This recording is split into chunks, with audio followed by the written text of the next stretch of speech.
Dober dan, spoštovane dame in gospodje. Začenjamo intervju z gospo Jano Hartman-Krajnc.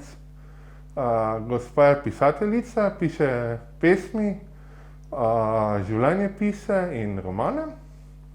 Bila je v svojem profesionalnem delu učiteljica slovenskega jezika in gospodinjstva. In po mojem ima eno izmed najbolj zanimivih hiš v Mariboru, ker ima iz balkona dol narejen vitel. In ko smo se midva prvič spoznala, sem točno vedel, kje živi, ker sem ta vitel že opazoval. Mi lahko za začetek kaj o tem vitlu poveste? Ja, pravzaprav ta škripec smo mi podedovali, ko smo se vselili. No, ampak tu smo že 30 let, že več kot 30 let, zdaj ne bi vedela točno povedati, smo že v tej hiši, ki sem ji tudi posvetila knjigo, Pripoved stare meščanke. No, in je pa zelo uporaben, ker še prej, ko smo kurili na trdno gorivo, smo ga uporabljali, da smo iz kleti gor navijali pač vedra s premogom, pa z drvmi in to. No, zdaj pa ga uporabljamo za nakupe, pa sploh zelo praktično, ker stanujem v 3. nadstropju in če moraš gor nositi, se kar nanosiš, ne. To verjamem, ja. Ja. V bistvu vi ste bili rojeni v Mariboru, vi ste rojena Mariborčanka, Točno. Bili ste rojeni med vojno, lahko mogoče? Ja, 43. leta. Okay. Takrat, ko je potem 44. ko je bil Maribor zelo bombardiran. In zato smo se tudi, zato je tudi mama z nama, 2 sestrami in menoj, se je odpeljala, oziroma so bežali na deželo, na Zgornjo Polskavo smo šli, kjer je bil očetov stric, je imel tam posestvo, niso tam živeli.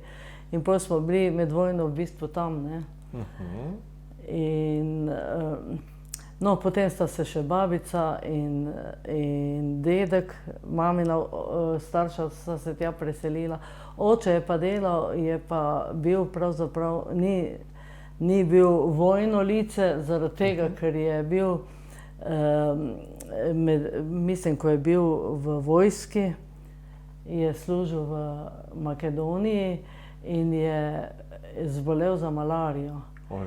In potem je seveda, ga niso sprejeli v vojsko, in potem je moral delati prisilno delo v tovarni. Pol je bila tovarna avtomobilov, prej je bila pa tovarna letalskih motorjev. Pa če se ne motim, je bil oče po vojni nekaj časa tudi zaprt? Ja, po vojni je pa bil zaprt, zato ker je imel pletilstvo.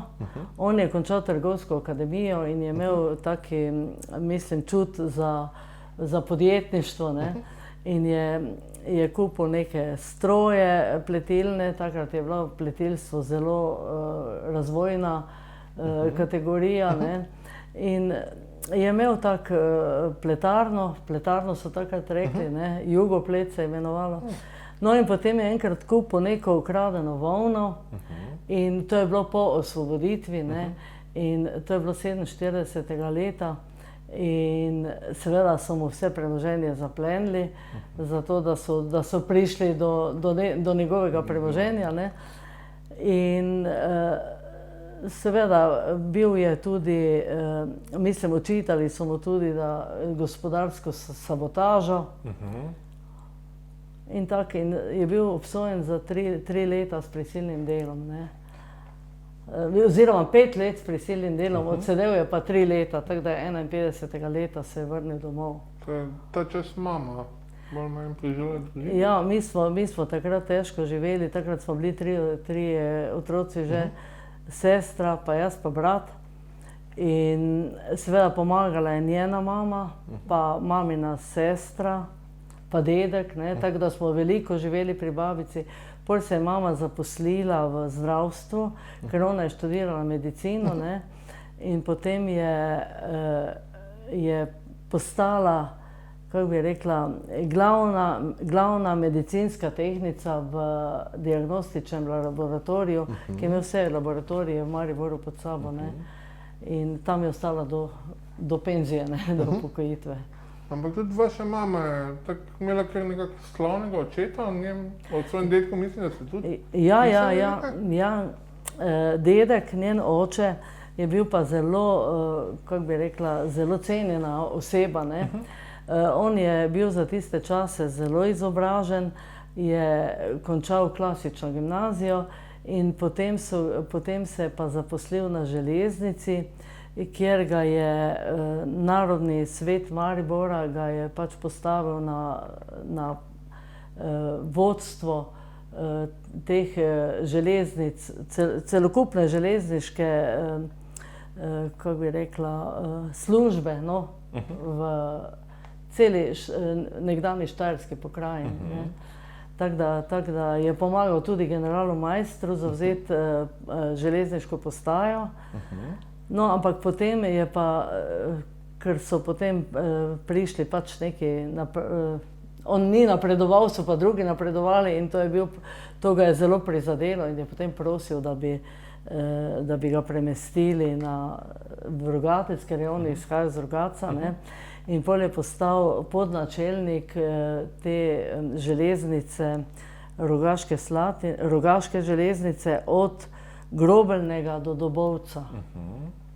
In on je pol, recimo, vaši mami pomagal, ko je oče bil v zaporu in... Ja. Se spomnite mogoče malo, kak je Maribor svojega življenja v tem času, kak je Maribor izgledal, koliko ste bili stari konec koncev? Ja, jaz se Maribora zelo spomnim tistih časov, posebno, ko sem začela v šolo hoditi, ker sva z sestro, mislim, to smo imeli eno tako akcijo, da so zbirali stare oziroma neuporabne predmete, ne, za reciklažo, ne, že takrat.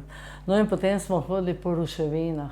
Mi smo stanovali v Tonšičevem drevoredu in tam, ker so bombe padale na železniško postajo, je bilo tam dosti ruševin tam okrog, ne.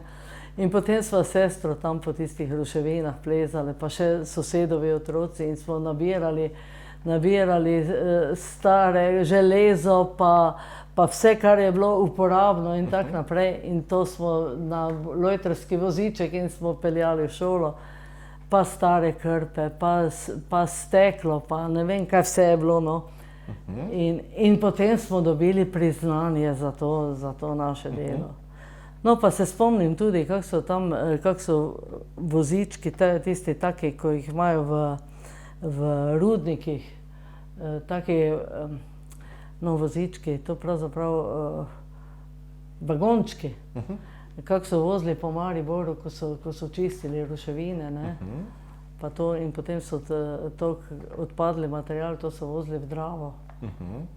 Ja. Kdaj se je pa Maribor nekako postavil, mislim, kdaj se je čistil Maribor, kdaj se na novo zgradi? Maribor je zelo lep, ja, vse luknje pozidajo. Ja, tako da je že kar malo zelenja, da tako rečem, ne. Pa se spomnite mogoče, kdaj so te ruševine iz vašega spomina izginile? Kdaj so? Ruševine, kdaj se Maribor, kdaj ja, to so tako po malem, ne. Recimo, glavni trg je bil zelo zbombardiran, oziroma posebno ta zahodni del je bil pa po ulici Kneza Koca, to je bilo zelo zbombardirano, ne. In potem so tam, recimo, ko niso mogli po vojni takoj zgraditi, ne, kakšne hiš in to, so samo očistili, pa so naredili zelenico, ne. In tam je bila lepa zelenica, tam, ko je danes, ko je tam trgovina Kvik je bila, zdaj ne vem, kaj je tam, no. Pol so to vse pozidali, ne. Pa tudi tukaj na vogalu Ruške in Trga Revolucije, tu je bila tudi taka zelenica. No, pol so tudi zgradili tisti velik blok. Mislim, da je bilo to 48. leta, ali kako je bilo. Ja, in to smo mimo hodili, zelo radi smo hodili po ruševinah. To je bilo zelo zanimivo, pa da smo iskali, recimo, interesantno je bilo, če smo našli kakšne ploščice od peči, ko so imeli lepe vzorce, pa tako, in pol smo se s tistim igrali. In to, ja. V bistvu jaz, ko sem šel malo skozi svoje življenje, je ena taka vrstica, ko ne vem točno, kaj se naj z njo počnem. Piše, da ste obiskovali nižjo gimnazijo. Pa me zanima, kaj pomeni nižja gimnazija. Veste kaj, včasih je bilo šolstvo tako.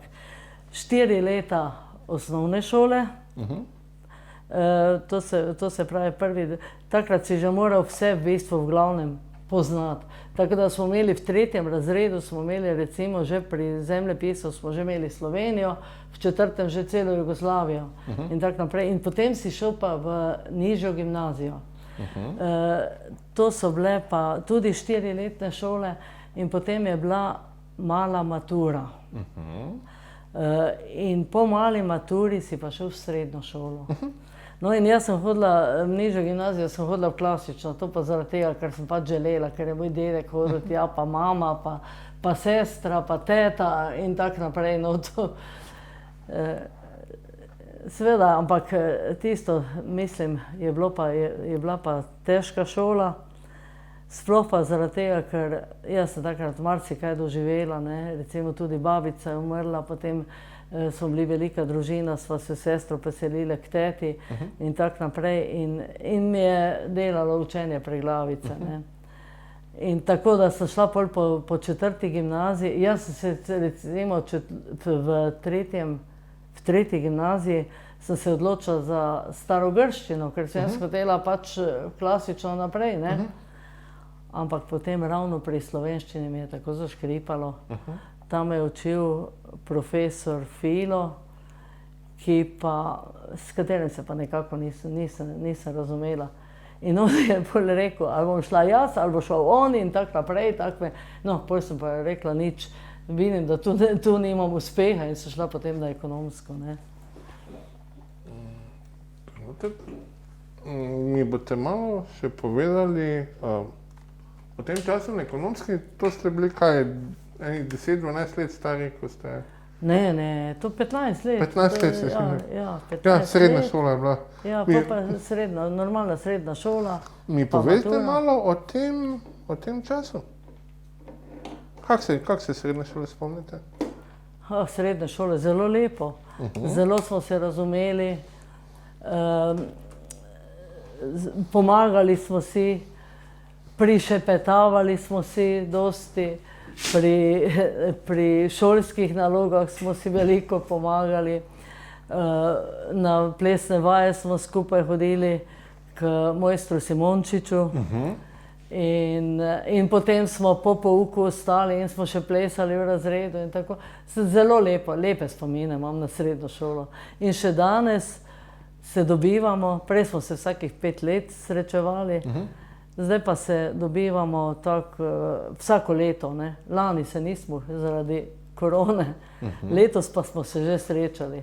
Vedno manj nas je sicer, ampak smo zelo dobre volje, ko skupaj pridemo. To verjamem, ja. Te plesne vaje pri mojstru Simončiču, mislim, da so take kar legendarne bile, da so cele generacije mladih skozi njegovo plesno šolo hodile. Super je bilo. No, vse nekaj takega sem vnesla tudi v to knjigo Pozabljena, ne. Okej. Ja.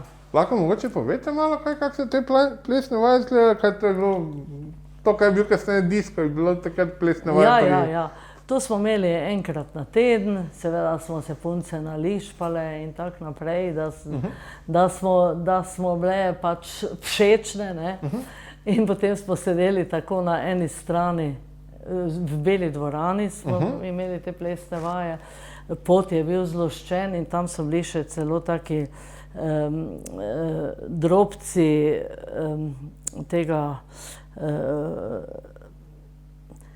no mislim nekega voska ali nekaj takega, tako da smo lažje plavali po tistem podu. No in potem na eni strani smo sedele punce, na eni strani so sedeli fantje in to vem, da v začetku mi je bilo tako nerodno, da sem gledala samo, pa tudi me skupaj smo gledali bolj po čevljih pa to, pa smo se pa menili, tisti, ko ima bele čevlje, tisti mi je všeč, ja, pa oni tam, ko ima tiste špičake, pa tako naprej. Super. No, in potem smo plesali in potem, če ti je bil kateri všeč, ne, potem si seveda tistega gledala, da je tisti prišel po tebe. Potem, če ti je na nogo stopil, pa to je prišel mojster Simončič, pa je potem on z njim ali pa s tabo plesal, da je pokazal, da si prišel potem v tisti ritem in to in tako. Zanimivo je bilo. Super. Pa so tudi... No, nekateri so se tudi spoznali, pa so se tudi celo poročili pozneje. To pa verjamem, ja. Tudi to. Pa so tudi bili prav kakšni plesi, kjer se te veščine uporabljajo? Ja, vse so bili potem tako, recimo po šolah. Ja, ene so hodile tudi, so imeli tudi tak neki ples ob sobotah, ampak jaz nisem hodila. Smo pa imeli za novo leto, jaz sem bila na ekonomski, tam so bile pretežno punce, ne? In potem smo imeli skupaj novoletni ples recimo s tehniško šolo ali pa s kmetijsko šolo. In najprej smo mi njih povabili, potem pa oni nas, tako da smo na njihovih šolah plesali in tako je bilo kar. Potem ste pa šli v bistvu v Grubelno pri Domžalah? Ne Grobelno, v Groblje. Groblje, pardon. Groblje pri Domžalah, ja, tam je bila pa višja gospodinjska šola. No, po maturi sem se sama odločila, ker jaz sem si vedno želela biti tovarišica, ne, to se pravi učiteljica, ne. No, in potem sem si izbrala, pač so imeli razne predmete, dvopredmetni, ne, študij, pa tako naprej, tu v Mariboru sem gledala in potem so mi tam svetovali, so rekli, da je tudi v Groblah ena šola za gospodinjstvo, mene pa gospodinjstvo vedno zanimalo, ne, jaz sem recimo ročna dela rada delala, že v osnovni šoli smo imeli ročno delo in to, pa potem kuhala sem doma že tudi za celo veliko familijo in to. No, in potem sem pisala tja v Groblje in so mi krasen prospekt poslali. Tak prospekt in vse, kaj delajo in tam, da gledajo skozi mikroskope in tako. In moja mama je bila v laboratoriju in je tudi skozi mikroskop gledala in to me je strašno navdušilo, ne. In potem sem šla v Groblje. Tam pa je bilo čudovito življenje. To so bili pa moji najlepša leta v življenju. Ne. Tam smo pa, mislim, prekrasno je bilo. Živele smo skupaj po dnevi in po noči. Zaupali smo si vse, pripovedovali smo si, skupaj smo delali neumnosti in tako res zelo lepo. In o tem sem napisala tudi knjigo, ne, gospodinjska, ne, Jasnin dnevnik. Jasnin dnevnik, pa zato nisem napisala Janin dnevnik, ker sem si takrat sicer pisala dnevnik, ne, ampak ena prijateljica, moja zelo dobra prijateljica, skupaj smo bili v isti sobi, je rekla, da bo ona napisala o tem našem življenju knjigo. In meni bo dala ime Jana, ker ne smemo imeti ista imena, ne. Meni ne bo dala ime Jana, ampak Jasna, tako je rekla. No in jaz sem čakala, kdaj bo knjigo napisala, sem pa jaz napisala. Ampak žalostno, ko si knjigo poslala, pa mi ni odgovorila, pa sva imela drugače kar stike, mi ni odgovorila, pol jo kličem po telefonu in se mi je oglasila, sem mislila, da z njo govorim, pa je rekla ne, Gorenjka je bila, je rekla, jaz sem pa Jana, njena hčerka. Je rekla, mamica je umrla. In tisto me je grozno prizadelo, ne. Ja, in ona se je spoznala tam, ravno tam v Domžalah s svojim možem, ne, in tisti je tudi isto leto umrl, ne. Tako da tisto me je pa grozno prizadelo, ja, tako. Vi ste tudi imeli kar težek prvi zakon, ne? Ja, ja. Prvi zakon je bilo tako, ker jaz sem se z alkoholikom poročila, ne da bi to vedela, ne. In z njim sem imela otroka, starejši sin Jernej. In ja, vse o tem sem pisala, to je bilo pa res moja težka točka v življenju, da tako rečem, ne. In o tem sem tudi napisala knjigo Poletje v zimi in Izpito vino, ne. On je že pokojni. No, razvezala sem se, Z otrokom sva nekaj časa, 7 let sva živela sama, potem sem pa spoznala sedanjega moža in sem si življenje uredila. In imam še enega sina, Grega, ki je vnet kolesar, pred kratkim je prepotoval pol Slovenije s kolesom in je o tem pisal tudi na Facebooku in tako. Zelo lepo. Ste pa v bistvu svojo poklicno kariero ste pa začeli v Šentilju? Ja. Kot učiteljica gospodinjstva, ne? Ja. Gospodinjstvo sem začela učiti v Šentilju in potem sem nekaj časa še učila v Pesnici, gospodinjstvo in likovno vzgojo. Likovno vzgojo sem kar takrat ni bilo učitelja za tako in potem mi je pač ravnatelj dal na razpolago, ali bi učila likovno vzgojo ali telesno vzgojo. Jaz pa sem bolj nerodna, pa za telesno vzgojo nisem. Sem si izbrala likovno, ker to sem pa imela vedno veselje do tega, ne. In sem tudi študirala to tako zraven, ne. In potem sem še likovno vzgojo učila tudi na Pesnici, ne. No, drugače pa sem imela, tam v Šentilju, so me za vse uporabili, ne. Mlada sem bila, ledik sem bila in seveda, kar se je dalo, razne funkcije sem dobila, tako da nisem pa znala reči ne. In na koncu sem bila kar srečna, da sem ušla vsemu temu, ne. To verjamem, ne. Ja.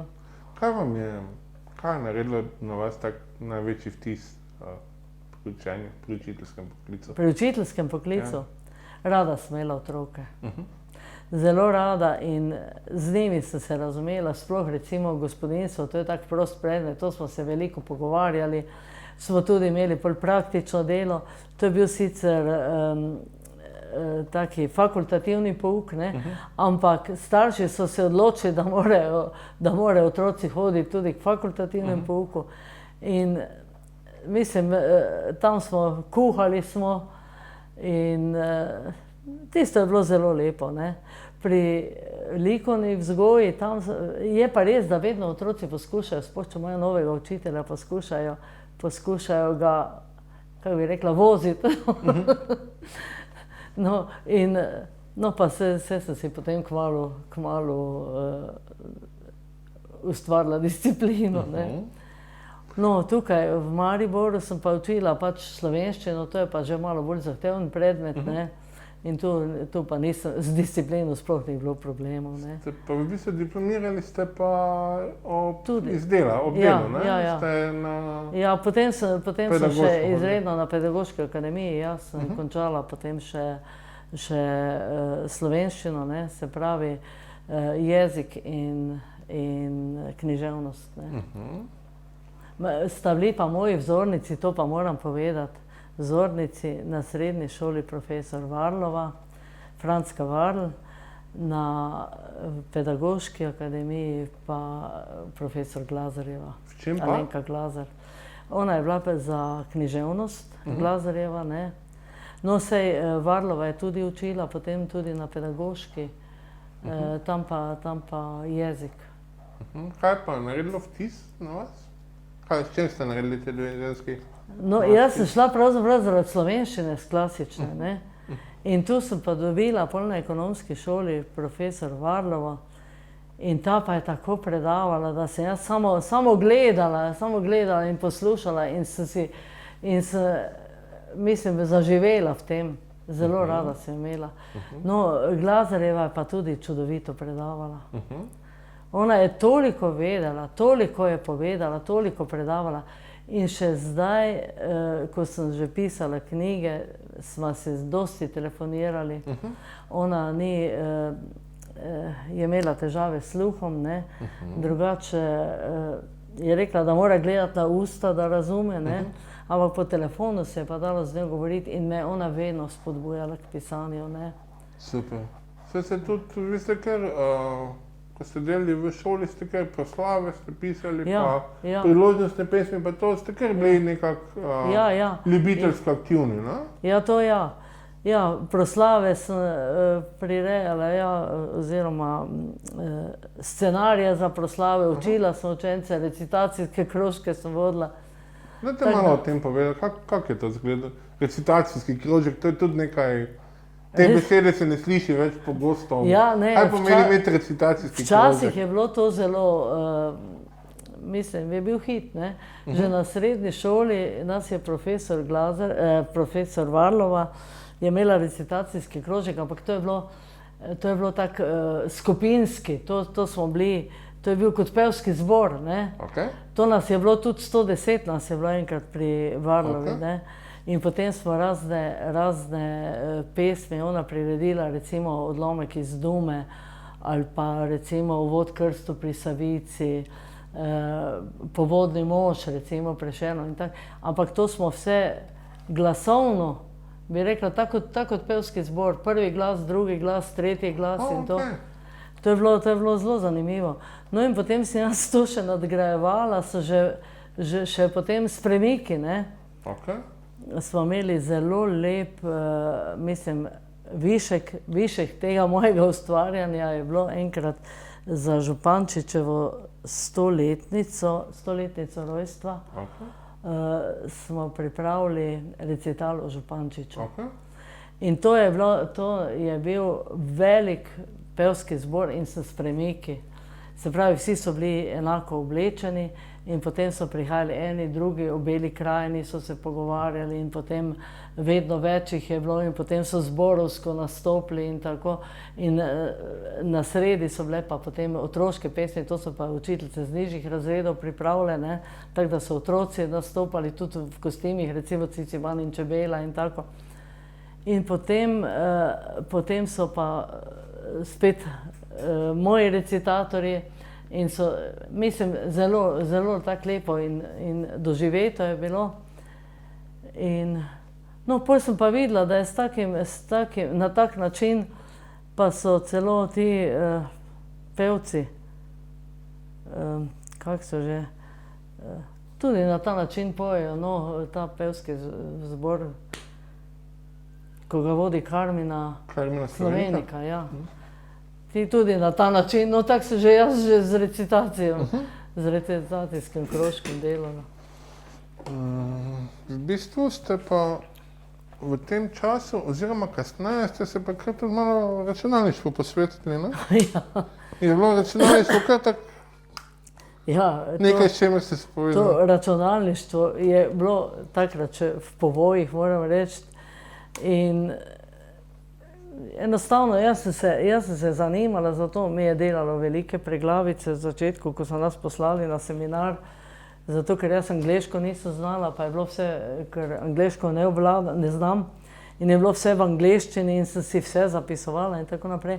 Ampak potem so me pa predlagali za računalniško opismenjevanje, se pravi učenje slovenščine z računalnikom.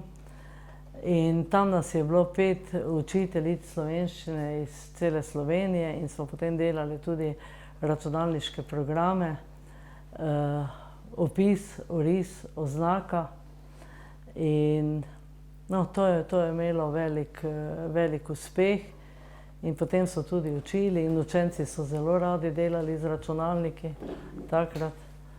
Jaz sem z njimi preizkušala na Padežnikovi šoli, na Studencih to in potem smo to v Ljubljani predstavljali, pa tudi na Infosu.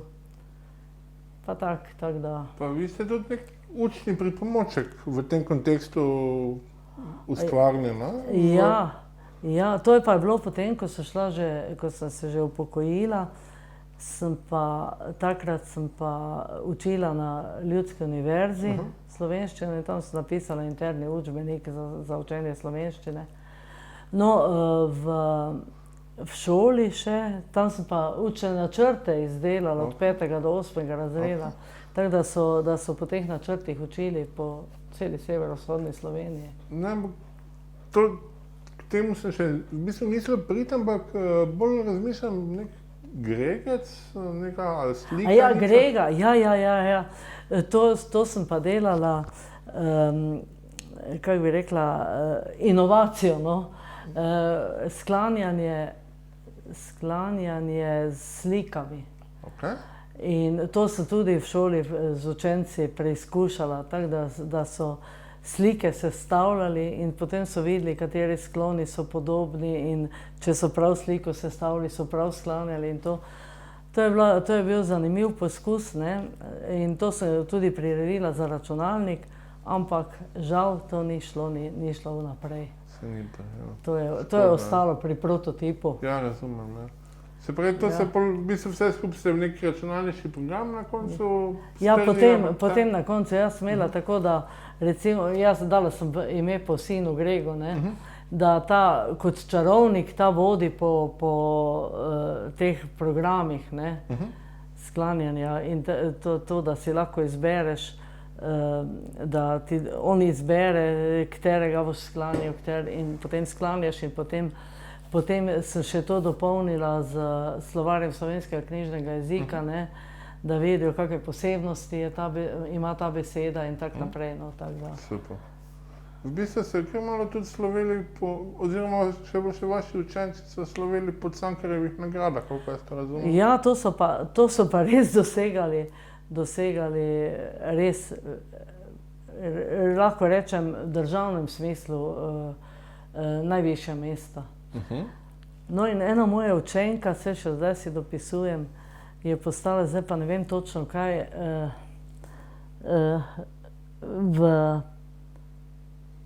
ona je, kako bi rekla, no ne vem, zelo visoko se je povzpela v glavnem na pravnem področju, da je celo imenovana za neko državno.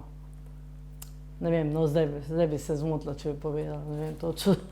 Mislim, da ste kar dovolj povedali, da dobimo občutek to, no. V bistvu v literarnem smislu se vam je življenje pa pol kar obrnilo, ko ste šli ko sem se upokojila, ja. Ja, pol sem pa vse druge obveznosti vrgla sebe in sem se posvečala pisanju. Tako da leta 2000 sem napisala prvo, oziroma so mi objavili prvo knjigo Zemlja sem. To je pesniška zbirka, ki sem posvetila mami za 80-letnico. No in potem se mi je pa kar odprlo. Potem sem najprej pesmi pisala, pesniške zbirke, potem sem pa začela s kratko pripovedno prozo. In zdaj pa pišem roman.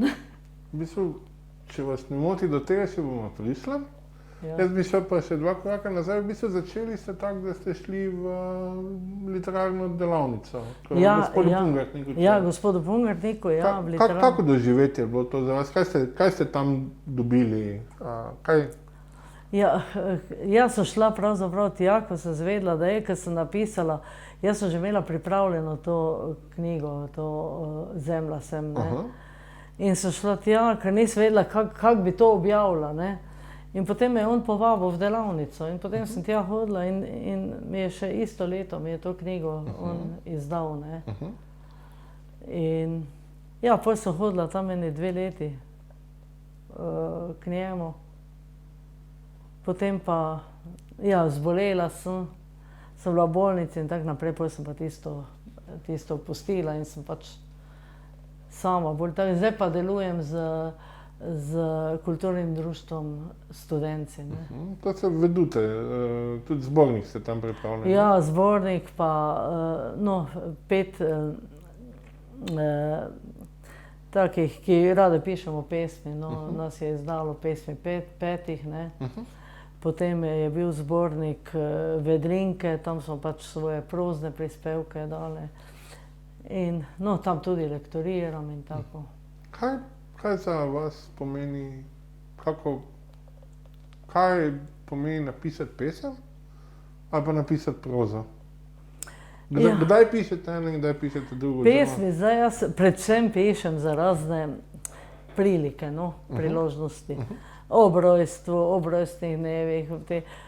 In recimo mi, ko se upokojenci s Padežnikove šole dobivamo, tam vsaka, ki ima okroglo obletnico, da sestavim cel album o njenem življenju, take pesmi in tako naprej. Drugače pa bolj se zdaj posvečam res romanom. Zato, ker to pač študiram neko obdobje in tisto me posrka vase in tisto študiram in pišem in spet bolj študiram in manj pišem in to pač traja neko obdobje, tako da nastane neki izdelek. Zdaj, to obdobje, ki ga študirate, zdaj imam občutek, da imam vaše veliko skrivnosti za to. Ne. Tam ste pri Filipu ste napisali, da imate doma, da pišete od leta 67 verzificirano kroniko družine Hartmann in da iz verzificirane kronike družine Hartmann zajemate le del svoje snovi, katere pišete. Točno to je. Od 67. leta res vsako leto pišem kroniko v verzih, ne. Sicer so tako težki verzi bolj, ampak toliko, da je, ne. Ker se je začelo to v bistvu iz nekega novoletnega srečanja, ne, da sem tam neko kroniko in potem sem vsako leto in zdaj me že mož spodbuja, si že napisala kroniko. Tako da skozi vsa ta leta pišem. Od 2002 pa pišem vsak dan dnevnik. Čist vsak dan zvečer, preden grem spat, napišem dnevnik.